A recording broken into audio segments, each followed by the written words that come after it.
નમસ્કાર મિત્રો, આજે સીધું ને સટના એપિસોડમાં આપણે ભારત સરકારે પાકિસ્તાન ઓક્યુપાઈડ જમ્મુ એન્ડ કાશ્મીર એ પરત મેળવવા માટેનો વિચાર માંડી વાળ્યો હોય એવા સંકેતો મળી રહ્યા છે અને એ આપણા માટે શરમજનક બાબત છે.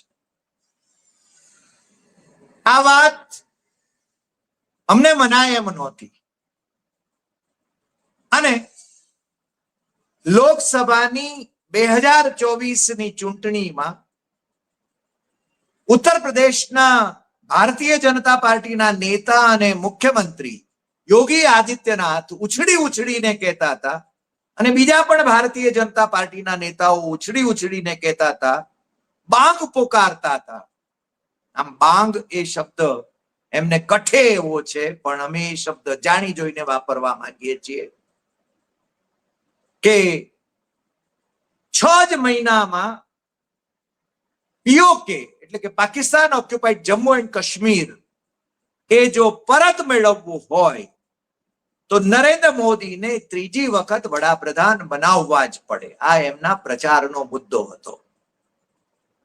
પણ દેશ સાથે મોટી છેતરપિંડી કરવાનો એમનો આ કારસો એને બેનકાબ પ્રાઇમ મિનિસ્ટરના પ્રિન્સિપલ એડવાઇઝર મિલિટરી અફેર્સ એમણે પોતે જ જ્યારે કર્યો હોય ત્યારે અમારે ન માનવાનું કોઈ કારણ નથી. 2 દિવસ પહેલા એટલે કે રવિવારે 3 દિવસ પહેલા જ્ઞાન યજ્ઞ ફાઉન્ડેશન નામના એક એનજીઓની એક જનસભા, આમ તો ઓપરેશન સિંદૂર પરના ઇન્ટરેક્શનની સભા એ મહારાષ્ટ્રમાં મળી અને જાહેર કાર્યક્રમ હતો. એટલે એનો છત્રપતિ સંભાજીનગરમાં એમણે જે કહ્યું, principal adviser ministry of defence PMO એ લેફ્ટનન્ટ જનરલ વિનોદ ખંડારે નિવૃત્ત 2022 થી 2025 સુધી એ પ્રિન્સિપલ એડવાઇઝર રહ્યા. એના પહેલા 2018 થી 2021 દરમિયાન એ નેશનલ સિક્યોરિટી કાઉન્સિલમાં રહ્યા અને 4 દશક સુધી એ ભારતીય લશ્કરમાં રહ્યા અને એમણે સિયાચીન, જમ્મુ કાશ્મીર, સિક્કિમ અને નોર્થ ઇસ્ટમાં પોતાની સેવા આપી.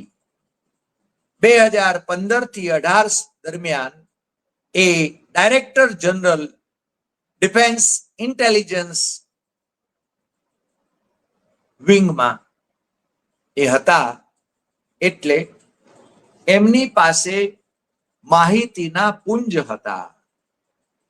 નરેન્દ્ર મોદીના ખાસમ ખાસ કહી શકાય એવા આ મહાશય એમણે છત્રપતિ સંભાજીનગરમાં જે વાત કરી એ અમને ઝટકો આપનાર છે અને તમારે માટે પણ ઝટકો છે.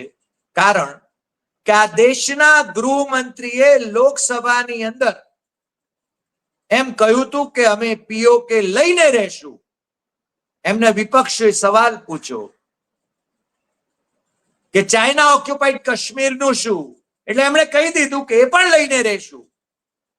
પરંતુ એ વખતે ચાઇનાને ભડકી ગયું એટલે એને સમજાવવા માટે આ જયશંકર એમને બીજિંગ પાઠવવામાં આવ્યા હતા. આપણે અગાઉના એપિસોડમાં કેટલાક એપિસોડમાં આ વાત કરી છે એટલે હું એની વિગતમાં જતો નથી. પરંતુ આ મહાશય લેફ્ટનન્ટ જનરલ વિનોદ ખંડારે નિવૃત્ત એમણે જે કહ્યું છે એ જયશંકરે જે બુદ્ધિનું પ્રદર્શન કર્યું હતું કે ચાઇના એ મોટી ઇકોનોમી છે અને ભારત એ નાની ઇકોનોમી છે, એટલે આપણે છે ને એની સામે લડી શકીએ એમ નથી. દેશનો વિદેશ મંત્રી જ્યારે આ કહેતો હોય ત્યારે મોદી સિવાય બીજો કોઈ વડાપ્રધાન હોય તો એને કાઢી મૂકે,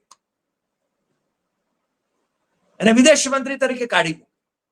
પરંતુ મોદીના ઘણા બધા રહસ્યો એ જયશંકરની પાસે પણ છે. સ્વદેશીના આગ્રહી નરેન્દ્ર મોદી વિદેશી ચીજો વાપરે છે. એમના મંત્રીમંડળમાં વિદેશી પત્નીઓ ધરાવનાર કે વિદેશમાં રહેતા પુત્રો કે વિદેશી નાગરિકતા ધરાવનાર સંતાનો ધરાવનાર મંત્રીઓ પણ ફાટફાટ થઈ રહ્યા છે. આજે વિષય એ નથી એટલે એની વિગતમાં જવાની જરૂર નથી, પણ જયશંકર એ જાપાનીઝ મહિલાને પરણ્યા છે. એમના પુત્ર વિદેશી નાગરિક હોવાનું કહેવાય છે. નેશનલ સિક્યોરિટી એડવાઇઝર જે છે ડોભાલ, એમના એક પુત્ર પણ વિદેશી નાગરિક અને પાકિસ્તાનના કોઈ નાગરિક સાથે, પાકિસ્તાની મહાશય સાથે એ ધંધો કરે છે વિદેશમાં રહીને, એવું પણ ચર્ચામાં છે. નરેન્દ્ર મોદીને એનો છોછ નથી, પણ પીઓકે લેવાની વાતમાં એ જ્યારે એમના મિલિટરી એડવાઇઝર, એમના પ્રિન્સિપલ એડવાઇઝર એમ કે પીઓકે લેવાનું મિશન એ ઓપરેશન સિંદૂરમાં નહોતું, કારણ કે પીઓકે લેવામાં આવે તો એક નવો રાક્ષસ પેદા થાય. આ મહાશયના શબ્દો છે, મારા નથી. નવો રાક્ષસ પેદા થાય. એટલે આરએસએસ ના વડા મોહન ભાગવતને સમજાવવાની જરૂર છે કે અખંડ ભારતની જે વાતો એ કર્યા કરે છે અને હિન્દુ રાષ્ટ્રની વાતો કરે છે, એમને બંધ કરી દેવી જોઈએ. કારણ કે અખંડ ભારતમાં કમસે કમ પાકિસ્તાન, બાંગ્લાદેશ અને ભારત એને એક કરી દેવાની કલ્પના છે. અને 20 કરોડ મુસ્લિમો, પાકિસ્તાનના 20 કરોડ મુસ્લિમો, ભારતના 20 કરોડ મુસ્લિમો, બાંગ્લાદેશના એટલે કે 60 કરોડ મુસ્લિમો, એમની સામે 100 કરોડ હિન્દુઓ, એ મોહન ભાગવતને સ્વીકાર્ય છે ખરું કે માત્ર જુમલા હૈ? હિન્દુ રાષ્ટ્ર, અખંડ ભારત એ જુમલા હૈ. તમને ખ્યાલ હશે બાબા સાહેબ આંબેડકર એમણે કહ્યું હતું કે કોઈ પણ ભોગે હિન્દુ રાષ્ટ્ર, હિન્દુ રાજ્યના કોન્સેપ્ટની સામે આપણે લડવાનું રહેશે. અને સરદાર સાહેબે તો બહુ સ્પષ્ટપણે કહ્યું હતું કે હિન્દુ રાષ્ટ્ર એ પાગલોं का ख्याल है. આ દેશ હિન્દુઓનો છે, આ દેશ મુસ્લિમોનો છે, આ દેશ શીખોનો છે, આ દેશ ઈસાઈઓનો છે, આ દેશ જૈનોનો છે, આ દેશના નાગરિકો જે કોઈ વસે છે અહીંયા એમનો છે. ભારતીય સંસ્કૃતિ એ આરએસએસ જે પ્રચારિત કરે છે એ નથી. આ ગંગા જમની તહેજીબની સંસ્કૃતિ છે. નરેન્દ્ર મોદીને ક્યારેક વારાણસી જાય ત્યારે યાદ આવે છે કે ગંગા જમની તહેજીબની વાત યાદ આવે છે, પણ જાજી વાત યાદ આવતી નથી.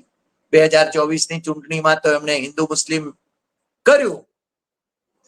ગુજરાતમાં આવીને એમણે કહ્યું કે તમારા મંગળસૂત્ર એ કોંગ્રેસ જો સરકાર રચશે તો એ લઈ લેશે અને મુસલમાનોને આપી દેશે. તમારી પાસે 10 એકર જમીન હશે તો 5 એકર જમીન લઈ લેશે અને મુસલમાનોને આપી દેશે. 4 ઓરડાનું મકાન હશે તો 2 ઓરડા છે અને મુસલમાનોને આપી દેશે. હવે આવી હંબગ વાતો જ્યારે મારો વડાપ્રધાન કરતો હોય ત્યારે મને દયા આવે. આમે વડાપ્રધાન તો ભણેલો ગણેલો હોવો જોઈએ. હવે આમના વિશે તો મારે કઈ જાજુ કહેવાની જરૂર નથી. પરંતુ આ જે લેફ્ટનન્ટ જનરલ જે એમના એડવાઇઝર રહ્યા, principal adviser ministry of defence, તમે જરા સર્ચ કરજો, તમારામાંથી જેમને રસ હોય વધારે વિગતવાર એમના વિશે જાણવું હોય. આજે પણ ડિફેન્સ મિનિસ્ટ્રીની વેબસાઇટ ઉપર એમનો સરનામું અને નંબર છે. એ કે છે કે પીઓકે લેવાનું મિશન નહોતું ઓપરેશન સિંદૂર વખતે. કેમ ભાઈ? તો સંઘર્ષ વિરામ હેના માટે કર્યો? આપણા લશ્કરી દળો તો તૈયાર હતા, આગે કૂચ કરી રહ્યા હતા. અને ગોદી મીડિયાએ તો ઇસ્લામાબાદે કબજે કરી લીધું હતું ને કરાચીએ કબજે કરી લીધું હતું. તો પછી સંઘર્ષ વિરામ ટ્રમ્પભાઈના કહેવાથી કેમ કર્યું? કારણ કે ટ્રમ્પભાઈએ પહેલા ટ્વીટ કર્યું અને પછી સંઘર્ષ વિરામ કર્યો. આ ભાઈ તો છે ને મોદીજીના ગુણગાન કરવા માટે છે ને આ ભાષણ કરતા હોય. છત્રપતિ સંભાજીનગરમાં એ છે ને એ પ્રજાને મોદીજી કેટલા સાચા છે, કેટલા બળુકા છે, એના ઢોલ પીટવા માટે એ વાત કરતા હોય ત્યારે એ કહે છે કે આ તો છે ને આતંકવાદી અડ્ડાઓ ઉપર હુમલા કરવાના હતા અને 9 અડ્ડાઓ તોડી પાડ્યા. અરે પહેલગામમાં 22 એપ્રિલ ના રોજ જે આતંકવાદીઓએ 26 હિન્દુઓને, ભારતીયોને, 1 નેપાળી અને 25 ભારતીયને ગોળીએ દીધા, શહીદ કર્યા, એ આતંકવાદી ક્યાં છે? નરેન્દ્ર મોદી. અને કોઈ પણ આતંકવાદીને નામે કોઈને ઠાર કરીને એમ કે આ તો પેલા પહેલગામ વાળા હતા એટલે એમને ઠાર માર્યા, કારણ કે ક્યાં પાછા આવવાના હતા જવાબ આપવા માટે કે અમે એ નહોતા, ગમે તેને મારી નાખો. ગુજરાતમાં મુખ્યમંત્રી હતા નરેન્દ્ર મોદી ત્યારે સુપ્રીમ કોર્ટે કેટલા ફેક એન્કાઉન્ટર અંગેના ચુકાદા આપ્યા છે તમને ખબર હશે. અને આ મહાશય કહે છે કે પીઓકે લેવાનું મિશન નહોતું એટલે અટક્યા હોત તો હજુ સમજી શકાય. કેમ નહોતું મિશન? 6 મહિનામાં પીઓકે લેવાનું હતું. પાકિસ્તાન ઓક્યુપાઈડ જમ્મુ કાશ્મીર એ ભારતનું અવિભાજ્ય અંગ છે. એ તો છે ને સંસદનો સર્વાનુમત ઠરાવ છે, 1 થી વધુ વખત ઠરાવ છે. નરસિંહા રાવ કોંગ્રેસના વડાપ્રધાન જ્યારે હતા ત્યારે છે ને સંસદમાં એ ઠરાવ થયેલો છે. નરેન્દ્ર મોદી રાષ્ટ્રભક્તિની વાતો કરે, રાષ્ટ્ર નિષ્ઠાની વાતો કરે. અરે ભાઈ, રાષ્ટ્ર નિષ્ઠા તો પ્રત્યેક નાગરિકમાં છે, પછી હિન્દુ હોય, મુસલમાન હોય કે બીજો કોઈ હોય. પણ આ શું કે છે ભાઈ? આ ભાઈ એમ કે છે, લેફ્ટનન્ટ જનરલ વિનોદ ખંડારે એ કહે છે કે પીઓકે રાક્ષસ, નવો રાક્ષસ પેદા કરત આપણે લીધું હોત તો, એટલે પીઓકે નહીં લેવાનું. અને કહે છે કે મોંઘું પડે. એ પાછા એમ કહે છે કે યુદ્ધ મોંઘું પડે, એટલા માટે યુક્રેન અને રશિયાની વચ્ચે જે યુદ્ધ ચાલી રહ્યું છે એવી સ્થિતિથી આપણે જને દૂર રહ્યા, એ ટાળી સ્થિતિ. આ ભાઈશ્રીને પરમ વિશિષ્ટ સેવા મેડલ મળેલો છે, અતિ વિશિષ્ટ સેવા મેડલ મળેલો છે. એમની લશ્કરી સેવાઓ માટે આપણે એમને સલામ કરીએ. આપણા લશ્કરી દળોને તો આપણે સલામ કરીએ છીએ, પણ આપણા લશ્કરી દળો એ આવા જુઠ્ઠાણાઓ કે પીઓકે લેવાથી રાક્ષસી, નવો રાક્ષસ એમ કે આપણે મળશે અને મોંઘું પડશે પીઓકે લેવાનું. કેમ ભાઈ, કેમ મોંઘું પડશે? આનો જવાબ નરેન્દ્ર મોદીએ આપવો પડે, આનો જવાબ રાજનાથસિંહે આપવો પડે, આનો જવાબ અમિત શાહે આપવો પડે. કારણ કે અમિત શાહે સંસદમાં કહ્યું હતું કે અમે પીઓકે લઈને રહીશું. એમણે તો એમ કહ્યું હતું સીઓકે પણ લઈને રહીશું. સિયાચીનની પણ વાત કરી હતી. ક્યારે લેશે? પાછા આ ભાઈ છે ને મોદીના પ્રચારક હોય એ રીતે કહે છે કે 2047માં ભારત વિકસિત દેશ. ભાઈ, ભારતને પાયાભરણી કરી છે અગાઉની સરકારોએ, બધાનું યોગદાન છે, માત્ર મોદીનું યોગદાન નથી. મોદી તો તૈયાર ભાણે બેઠા છે. અને એટલે જ આ ભાઈશ્રી જે નિવેદન કરે છે, મોદીના પ્રિન્સિપલ એડવાઇઝર 2018 થી 2021 સુધી નેશનલ સિક્યોરિટી કાઉન્સિલમાં રહ્યા અને 2022 થી 2025 આ વર્ષ સુધી એ principal adviser ministry of defence રહ્યા. એટલે એની જવાબદારી નરેન્દ્ર મોદીની થાય છે, અમિત શાહની થાય છે, રાજનાથસિંહની થાય છે, અને એમણે આના વિશે જવાબ આપવો પડે. એ યુદ્ધ કહે છે કે યુદ્ધ મોંઘું પડે. બધાને ખબર છે કે યુદ્ધ મોંઘું પડે, અને યુદ્ધમાં તો બંને દેશોએ ગુમાવવાનું હોય. પણ પીઓકે નવો રાક્ષસ, પીઓકે આપણે લઈએ, આપણી ભૂમિ છે, ભારતીય અધિકારની ભૂમિ છે, અને એ પાછી મેળવવી આપણો ધર્મ છે. આપણા લશ્કરી દળો એના માટે સજ્જ હતા, વિજય પતાકા લહેરાવી રહ્યા હતા. ત્યારે નરેન્દ્ર મોદીએ એકાએક યુદ્ધ વિરામ કે સંઘર્ષ વિરામ કેમ જાહેર કર્યું? ભાઈ, હજુ સુધી જવાબ નથી મળ્યો. સંસદનું આ સત્ર પૂરું થવા આવ્યું, વિપક્ષોની પણ એ જ માગણી છે કે ભાઈ ટ્રમ્પભાઈએ ટ્વીટ કર્યું, ટ્રમ્પભાઈએ છે ને 30 કરતા વધારે વખત કહ્યું કે મેં સંઘર્ષ વિરામ કરાવ્યો. એના વિશે નામ પાડીને કેમ નથી બોલતા કે ના ટ્રમ્પ જુઠ્ઠું બોલે છે? રાહુલ ગાંધી લોકસભામાં વિપક્ષના નેતાએ કહ્યું હતું કે મોદીમાં હિંમત હોય, ઇન્દિરા ગાંધી કરતા 50% પણ હિંમત હોય તો એ છે ને કે ટ્રમ્પ ભાઈ જુઠ્ઠું બોલે છે. પણ મોદીમાં એ હિંમત નથી.